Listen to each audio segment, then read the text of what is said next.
ॐ अज्ञानतिमिरन्धस्य ज्ञानाञ्जनशलाकया चक्षुरुन्मिलितं येन तस्मै श्रीगुरवे नमः। श्रीचैतन्यमनोभीष्टं स्थापितं येन भूतले स्वयं रूप कदा मह्यं ददाति स्वपदान्तिकं। वन्देऽहं श्रीगुरो श्रीयुतः पदकमलं श्रीगुरोन् वैष्णवांश्च श्रीरूपं सागरजातां सहगना रघुनाथान्वितं तं सजीवं साद्वैतं सावधूतं परिजनसहितं कृष्णचैतन्यदेवं श्रीराधा कृष्णपादान् सहगना ललिता श्रीविशाखान्वितंश्च। नमो ओं विष्णुपादाय कृष्णप्रेष्ठाय भूतले श्रीमते भक्तिवेदांत स्वामीति नामिने। नमस्ते सरस्वती देवे गौरवाणी प्रचारिणे निर्विशेष शून्यवादी पाश्चात्यदेशतारिणे। वंशकल्पतरुभ्यश्च कृपा सिन्धुभ्येव च पतितानां पावनेभ्यो वैष्णवेभ्यो नमो नमः। जय श्री कृष्ण चैतन्य प्रभु नित्यानंद श्री अद्वैत गदाधर श्रीवासादि गौर भक्त वृंदा। हरे कृष्णा कृष्णा कृष्णा हरे हरे, हरे राम राम राम हरे हरे। हरे कृष्णा। तो हम भक्ति के अलग स्टेजेस, जो 9 स्टेजेस है भक्ति का, 9 लेवल्स है भक्ति का, उसके ऊपर हम डिस्कस कर रहे थे। तो टेक्स्ट 16 से सूतो गोस्वामी ये स्टेजेस के बारे में बताते हैं। तो टेक्स्ट 16 था शुश्रूषो श्रद्धानस्य वासुदेवे कथा रुचि स्यान महत सेवया विप्रा पुण्य तीर्थ निषेवनाथ। कि जब हम भक्तों का सेवा करते हैं तब क्या होता है, वासुदेवे कथा रुचि, तो भगवान की कथा में हमको रुचि पैदा होता है। तो शिला प्रभुपाद यहाँ पे लिखते हैं श्रद्धा दानस्य, शिला प्रभुपाद लिखते हैं विथ केयर एंड अटेंशन। हाँ, तो भक्ति के मार्ग में ध्यान से जो कुछ भी कार्य हम कर रहे हैं ध्यान से और प्रेम से करना बहुत इंपॉर्टेंट है, विथ केयर एंड अटेंशन। तो जब हम ध्यान से और प्रेम से करेंगे तो वो कार्य का जो इम्पोर्टेंस रिजल्ट है बहुत ज़्यादा मिलता है। हम ध्यान और अटेंशन किस में डालते हैं, जो हमको सही में मूल्यवान कुछ चीज़ लगता है उस पर बहुत अटेंशन के साथ करते हैं, राइट। आप लोगों ने मारवाड़ी लोगों को पैसा गिनते हुए देखा है, वो लोग ऐसा ध्यान से गिनते हैं ना, मतलब पूरा फोकस रहता है उधर। अगर कि कोई आपको पैसा दे रहा है तो बराबर एक एक नोट बहुत ध्यान से गिनोगे, क्योंकि क्या है, कम आया तो प्रॉब्लम है, राइट। तो बहुत ध्यान से प्रेम से गिनता है आदमी, राइट। तो वैसे ही भक्ति के मार्ग में जब हमको समझ में आएगा कि जब हम हरिनाम करते हैं, कथा सुनते हैं, ये मेरे लिए लाभ का कुछ होने वाला है, right. So then there is care and attention, right. जब हमको पता चलेगा कि भक्ति के मार्ग में ये जो कथा है, ये जो हरिनाम है या भक्तों का संग है, ये मेरे लिए सबसे कीमती चीज़ है, वेरी वैल्यूबल चीज़, तब हम ऑटोमेटिकली अटेंशन डालेंगे। किसी चीज़ का हमको वैल्यू पता नहीं चलता तो हम उसको दुर्लक्ष करते हैं, है कि नहीं। तो इसलिए शिला प्रभुपाद श्रद्धा दानस्य को जनरली श्रद्धा का मतलब है फेथ, पर शिला प्रभुपाद उसको ट्रांसलेट करते हैं विथ केयर एंड अटेंशन। बहुत ध्यान से भगवान का कथा सुनने से क्या होता है, हमको कथा के प्रति आसक्ति हमारा बढ़ता है। तो ये जो टेक्स्ट 16 है, तो भक्ति के मार्ग में ये पहला 3 स्तर के बारे में बताता है, श्रद्धा, साधु संग और भजन क्रिया। श्रद्धा के साथ हम साधु का संग करते हैं और साधु के संग में हम भजन क्रिया करते हैं, राइट। तो इससे क्या होगा, द नेक्स्ट स्टेप है, अगला स्टेज है भक्ति का, शृण्वतां स्वकथा कृष्ण पुण्य श्रवण कीर्तन हृदयंतस्तो ही अभद्रानी विदुनोति सुहृत्सताम। तो ऐसा कथा सुनने से भक्तों के संग में तो क्या होता है, भगवान कृष्ण जो हमारे हृदय में ऑलरेडी उपस्थित हैं, हृदय अंतस्तो ही अभद्रानी, तो हमारे हृदय के सब अभद्र है, अनर्थ हैं, गंदगी है, उसको विदनोति सुहृत सताम, उसको साफ करते हैं। जैसे शिक्षाष्टकम में वर्णन आता है चेतो दर्पण मार्जनम। तो भगवान का कथा या भगवान का कीर्तन, भगवान का नाम, दोनों एक ही कार्य करता है। वो क्या है, हमारे अंदर जाके हृदय के गंदगी को साफ करता है। इमेजिन कीजिए कि भगवान पूर्ण पुरुषोत्तम है, पर क्या काम कर रहे हैं, स्वच्छ हृदय, सबके हृदय में जाके साफ कर रहे हैं। जो बहुत बरसों से गंदगी है उसको जाके भगवान साफ कर। हमको भगवान के लिए जगह बनाना है, पर वो साफ करने के लिए भी भगवान ही चाहिए, राइट। तो हमारे ये पोजीशन है। आप पूरे समुद्र मंथन की लीला को देखेंगे, भागवतम में समुद्र मंथन की कहानी आती है। समुद्र मंथन का लीला जो है हमारे लाइफ से बहुत कनेक्टेड है, हमारे अनर्थ निवृत्ति के स्टेज से। तो ये जो श्लोक है टेक्स्ट 17 अनर्थ निवृत्ति के बारे में बताता है, हमारे अनर्थ कैसे जाते हैं। तो आप ये समुद्र मंथन की लीला पढ़ेंगे ना, हर एक बार जब देवताओं को अड़चन आता है अमृत निकालने में, हर एक बार वो विष्णु के पास जाते हैं और हर एक बार विष्णु आके उनको मदद करते हैं। एक बार कूर्म का रूप लेते हैं, एक बार वो सहस्र 1000 हैंडेड, 1000 हाथ वाले विष्णु का रूप लेके आते हैं। तो अलग अलग रूप में आते हैं, मोहिनी रूप में आते हैं, धन्वंतरी के रूप में आते हैं। ऐसा वही एक ही लीला में 10-15 तो भगवान के अवतार है एक ही लीला में।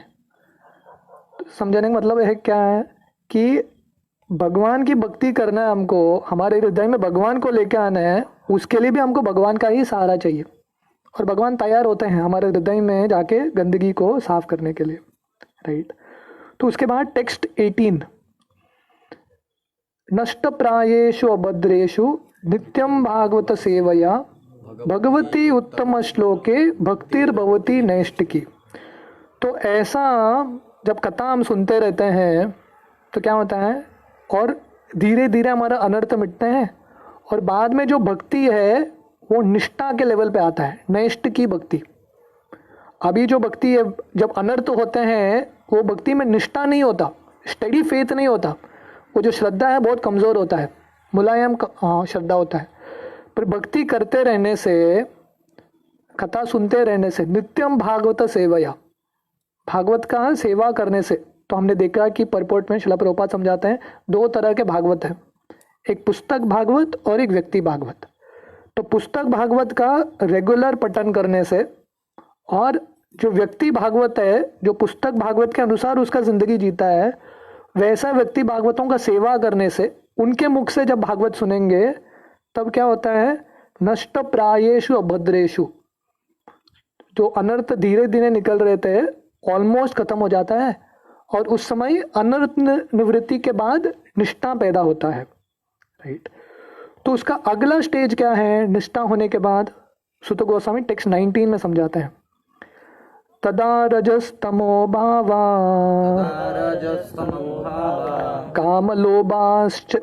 कामलोभादयश्च ये चेतरेतेरनाविद्धं स्थितं सत्त्वे प्रसीदति। As soon as irrevocable loving service is established in the heart, the effects of the nature's modes of passion and ignorance, such as lust, desire, and hankering, disappear from the heart. Then the devotee is established in goodness and he becomes completely happy. स्थितम सत्वे प्रसीदति। व्यक्ति खुश कब बनता है, जब उसके सब लोग आनंद चाहते हैं ना, खुशी चाहते हैं। तो खुशी का मार्ग क्या है, पूरा खुशी का मार्ग है कि जब हमारे हृदय से सब अनर्थ मिट जाएंगे, हृदय पूरा शुद्ध बन जाएगा, तब व्यक्ति खुश रह सकता है। ये अनर्थों के साथ कितना भी सेमिनार कोई देगा हैप्पीनेस के बारे में, वो सेमिनार ही होता है, रियलिटी में नहीं होता। जब तक अनर्थ मिटते नहीं है, हृदय पूरा शुद्ध नहीं होता, तब तक आनंद की अनुभूति नहीं होती। तो इसलिए यहाँ पे वर्णन आता है तदा रजस्तमो भावा। तदा का मतलब है एट दैट टाइम। तो जब सब, पहला जो श्लोक है, ये जो श्लोक पहले श्लोक से कनेक्टेड है, तो सब जब अनर्थ मिट जाते हैं, भक्ति निष्ठा के लेवल पे आता है, उस समय क्या होता है, तदा रजस्तमो भावा काम लोभादयश्च ये। तो हमारे हृदय में जब नैष्टिक भक्ति आती है तो क्या होता है, काम और लोभ, रजोगुण तमोगुण के जो वासना है, रजोगुण और तमोगुण की वजह से हमारे अंदर काम वासना, इच्छाएं, ये सब रहते हैं, तो ये सब नष्ट हो जाते हैं, रजोगुण और तमोगुण नष्ट हो जाता है। और उस समय क्या होता है, ऐसा जो व्यक्ति है सत्वगुण में पूरे तरह शुद्ध सत्व में स्थित हो जाता है, स्थितम सत्वे प्रसीदति, सत्वगुण में स्थित हो जाता है, और तभी उसको जो पूरा आनंद है उसका अनुभूति होता है। तो ये जो श्लोक है टेक्स्ट 19 रुचि और आसक्ति के बारे में बताता है। तो भक्ति के अलग अलग स्टेजेस में पहला श्रद्धा आता है, श्रद्धा के बाद साधु संग, उसके बाद भजन क्रिया, उसके बाद अनर्थ निवृत्ति, अनर्थ निवृत्ति के बाद निष्ठा। जो दो श्रद्धा इनिशियली था वो बहुत स्टडी हो जाता है, निष्ठा, निष्ठा के बाद रुचि आती है। तो हम सब लोग भक्ति में रुके हैं, रुचि कब आएगा, मजा कब आएगा? भक्ति में मजा कब आएगा? जब पूरे अनर्थ मिट जाएंगे और ये लेवल पे पहुंचेंगे, टेक्स्ट 19 पे पहुंचेंगे। हम अभी किधर हैं? टेक्स्ट 16 किधर तो है, 16 और 17 में। तो वहां से यहाँ आने तक समय है, राइट, पेशेंस है। तब तक क्या करना पड़ेगा हमको? नित्यम भागवत सेवया। वो मेडिसिन छोड़ना नहीं है, रेगुलरली हम मेडिसिन लेते रहेंगे तो धीरे धीरे अनर्थ निवृत्ति के बाद निष्ठा आएगा, उसके बाद रुचि आएगा। टेक्स्ट 19 जो हम डिस्कस कर रहे हैं, रुचि और आसक्ति। हाँ, भगवान के प्रति हमको आसक्ति बढ़ेगा, राइट। तो ये टेक्स्ट 19 है। तो श्रील प्रभुपाद तात्पर्य में लिखते हैं, a living being in this normal constitution position is fully satisfied in spiritual bliss. तो जीवात्मा का मूल स्वरूप है आनंद में रहना, सच्चिद आनंद। हर एक आत्मा का ये 3 गुण है, सच्चिद आनंद। मतलब हमारा स्वरूप ही क्या है? आनंद के भंडारे हम, right.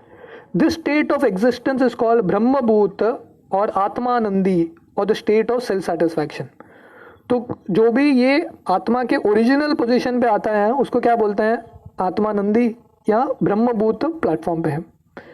This self satisfaction is not like the satisfaction of the inactive fool.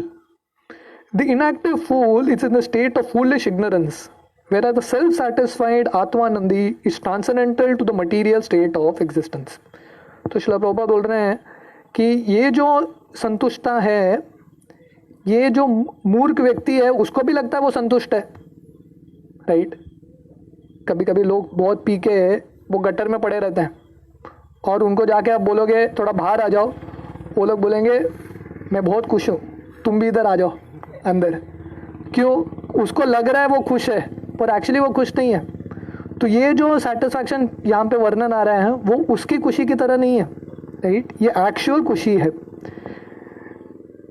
This stage of perfection is attained as soon as one is fixed in irrevocable devotional service. Devotional service is not inactivity but the unalloyed activity of the soul. तो ये जो स्थिति है पूरी तरह से प्रसन्नता का, आनंद का, वो कब आएगा? जब हमारे हृदय में जो भक्ति है वो निष्ठा के प्लेटफॉर्म पे आती है। और श्रील प्रभुपाद बोल रहे हैं भक्ति का मतलब क्या है? भक्ति का ये मतलब नहीं है कि कोई कार्य नहीं करता, इनएक्टिविटी नहीं है। बहुत लोग क्या सोचते हैं? बहुत लोग सोचते हैं कि अरे भौतिक दुनिया में हम कार्य कर रहे हैं इसलिए हम कर्म में फंसते रहते हैं। तो आध्यात्मिक जगत मतलब क्या? कार्य सब रोक दो, सबको शून्य कर दो, इच्छाओं को शून्य कर दो। पर आत्मा बिना कार्य के, बिना इच्छा के रह नहीं सकता, एक क्षण के लिए भी नहीं रख सकता, right. The soul's activity becomes adulterated in contact with matter and as such the diseased activities are expressed in the form of lust, desire, hankering, inactivity, foolishness and sleep, right. तो जब आदमी बीमार रहता है उसको खाना पीना अच्छा नहीं लगता, राइट, पर वो बोलेगा अरे मुझे ये शरीर ही नहीं चाहिए क्योंकि मुझे मज़ा ही नहीं आ रहा है। पर उसको समझना आना चाहिए क्योंकि अभी बीमार है इसलिए तुमको प्रॉब्लम हो रहा है। एक बार बीमारी क्योर हो गया तो वही शरीर तुमको अच्छा लगेगा, राइट। तो किसी का हाथ कुछ इन्फेक्शन आ गया हाथ में तो बोलेगा हाथ बहुत दर्द कर रहा है, हाथ को काट के निकाल दो, फेंक दो, नहीं चाहिए हाथ। बोलेगा अरे ये एक्सट्रीम सोल्यूशन क्यों दे रहा है, दवाई लेते रहो, बीमारी ठीक हो जाएगा तो वही हाथ तुम्हारे लिए अच्छा है।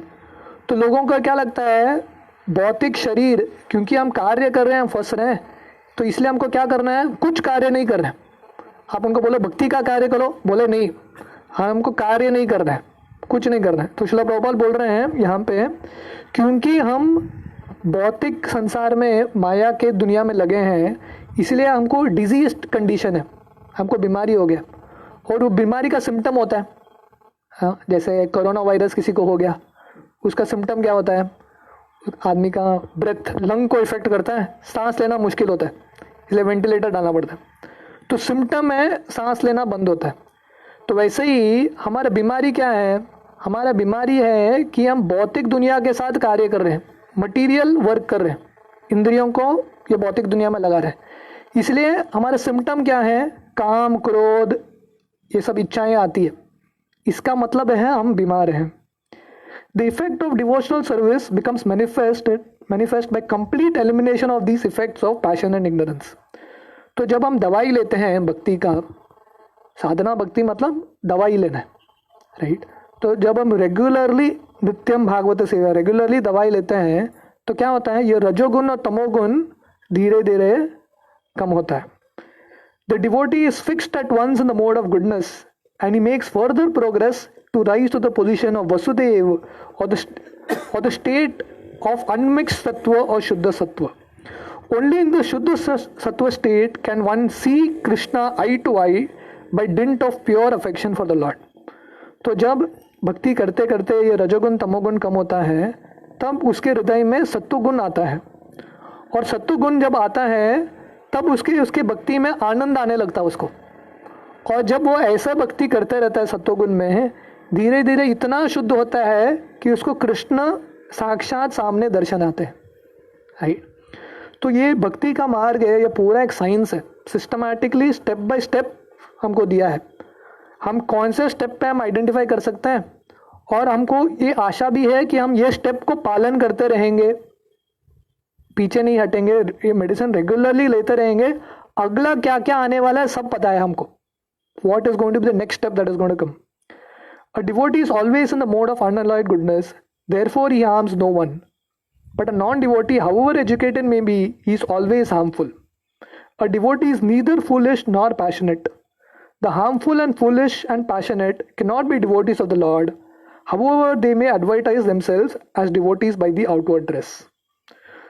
So श्रील प्रभुपाद बता रहे हैं यहाँ पे कि जो भक्त हैं वो कोशिश करता है कि हमेशा वो सत्वगुण में रहे, क्योंकि रजोगुण और तमोगुण में कुछ ऐसा जो व्यक्ति जो रजो और तमोगुण में है, खुद के लिए और दूसरों के लिए कुछ हित कर ही नहीं सकता, राइट। तो इसलिए a devotee is always qualified with all the good qualities of God. Quantitatively such qualifications may be different, but qualitatively both the Lord and his devotee are one and the same. तो श्रील प्रभुपाद बता रहे हैं, इसलिए जो भक्त होते हैं, भक्त में ही गुण होते हैं। बाकी के लोगों में हम अच्छे गुण भी देखेंगे, पर हमको समझना चाहिए क्योंकि भगवान के साथ उसका गुण कनेक्टेड नहीं है, इसलिए ज़्यादा देर तक वो गुण दिखा नहीं सकता। जैसे भागवतम में 10वें स्कंद में कंस का एपिसोड आता है। कंस उसकी बहन देवकी से इतना प्रेम कर रहा था कि देवकी के शादी पे वो खुद रथ चलाने लगा। राजा को रथ चलाना इतना आसान नहीं होता, बहुत नम्र कार्य है, पर कंस भी नम्र बन गया क्योंकि देवकी के प्रति उसका बहुत प्रेम था। देवकी सबसे छोटी बहन थी, वो उससे बहुत प्रेम करता था।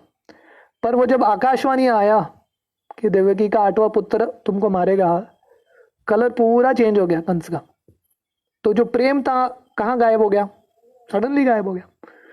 तो दुनिया के लोग बहुत सारे अच्छे गुण दिखेंगे उनको, पर उनको वो गुण में ज़्यादा विश्वास नहीं रखना चाहिए।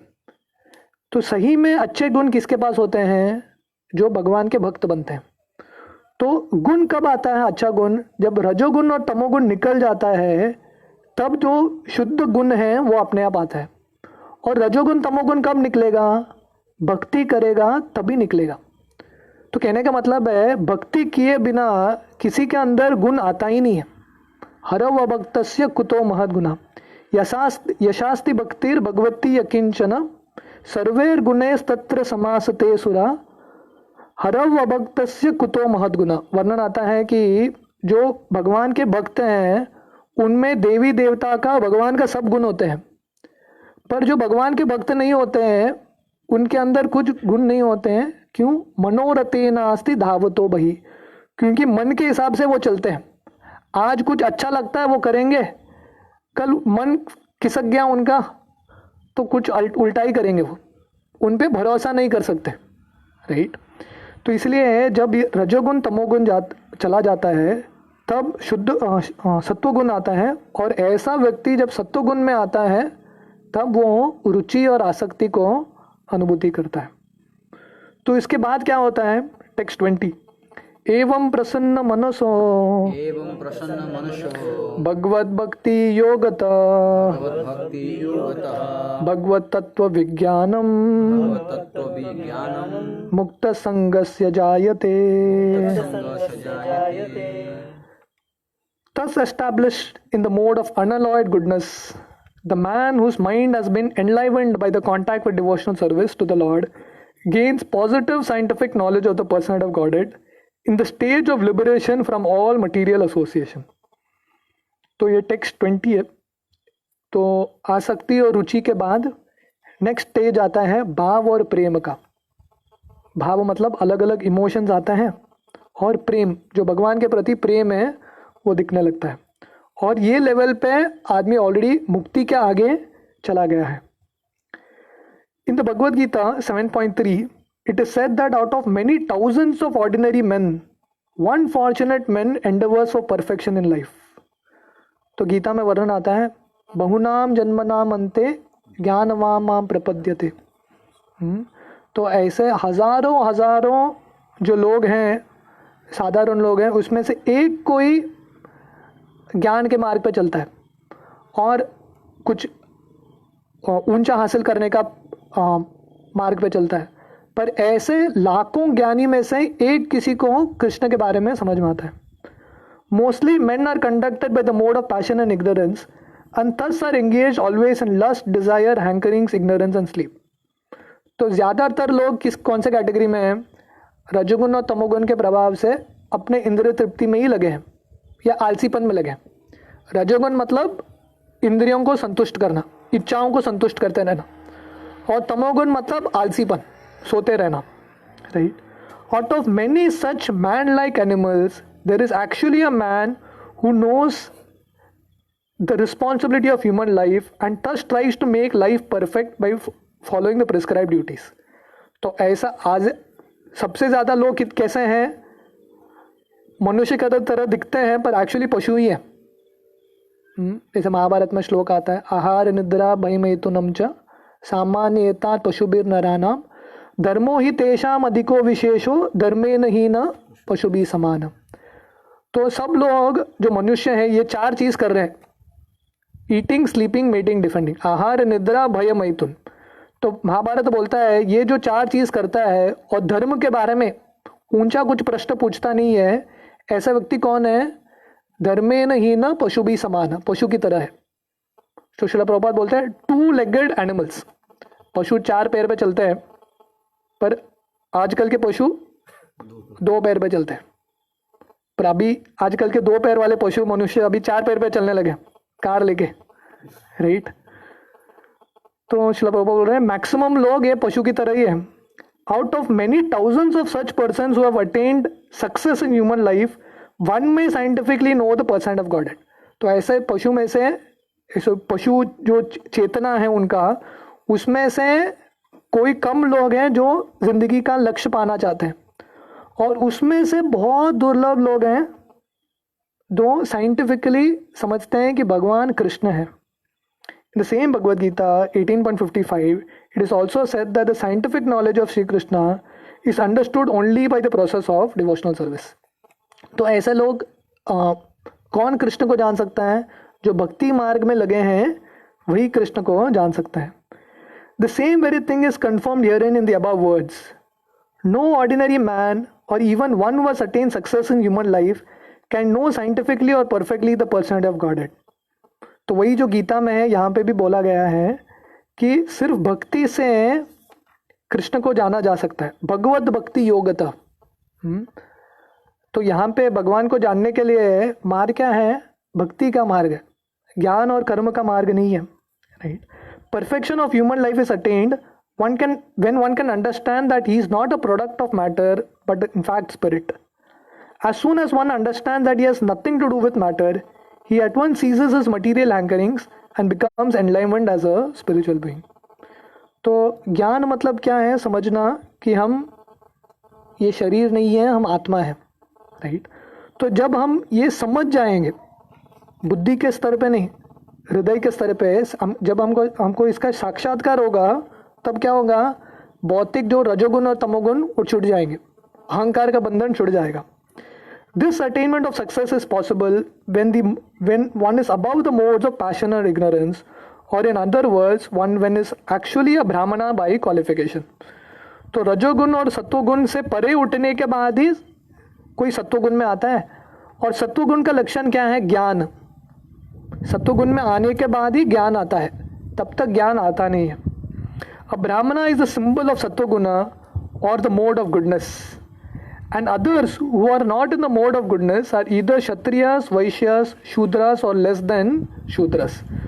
तो जो ब्राह्मण है, ब्राह्मण का मतलब क्या है? एक्चुअली वो सत्वगुण में होना चाहिए।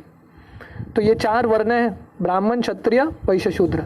तो बोला जाता है कि ब्राह्मण कौन है? जिसमें सत्वगुण बहुत मात्रा में है, वो ब्राह्मण है। क्षत्रिय कौन है? जिसमें सत्वगुण और रजोगुण मिक्स्ड है, वो क्षत्रिय है। वैश्य कौन है? जिसमें रजोगुण और तमोगुण मिक्स्ड है, वो वैश्य है। और शूद्र कौन है? जिसमें तमोगुण ही है, वो शूद्र है। तो ब्राह्मण का मतलब कौन है? जो सबसे ज़्यादा सत्वगुणी है। The brahminical stage is the highest stage of human life because of its good qualities, right. So one cannot be a devotee unless one at least qualifies as a brahmana. तो इसलिए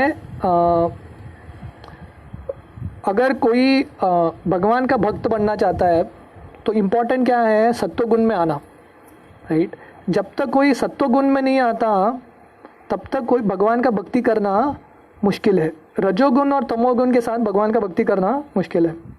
और डिवोटी इज ऑलरेडी अ ब्राह्मणा by action, but that is not the end of it. As referred to above, such a brahmana has to become a Vaishnava, in fact to be actually in the transcendental stage. तो ब्राह्मण से भी ज़्यादा कौन है? वैष्णव है। तो ब्राह्मण को पार करके जो वैष्णव बनता है, तभी वो भगवान की भक्ति को समझ पाता है। और जैसे यहाँ पे वर्णन आता है, मुक्त संगस्य जायते, भगवान को साक्षात भगवान का दर्शन कर सकता है। तो ये श्लोक में जो लास्ट 2 स्टेज है भक्ति के, भाव और प्रेम, उसके बारे में वर्णन आता है। हरे कृष्णा। किसी का कुछ प्रश्न है? Any questions?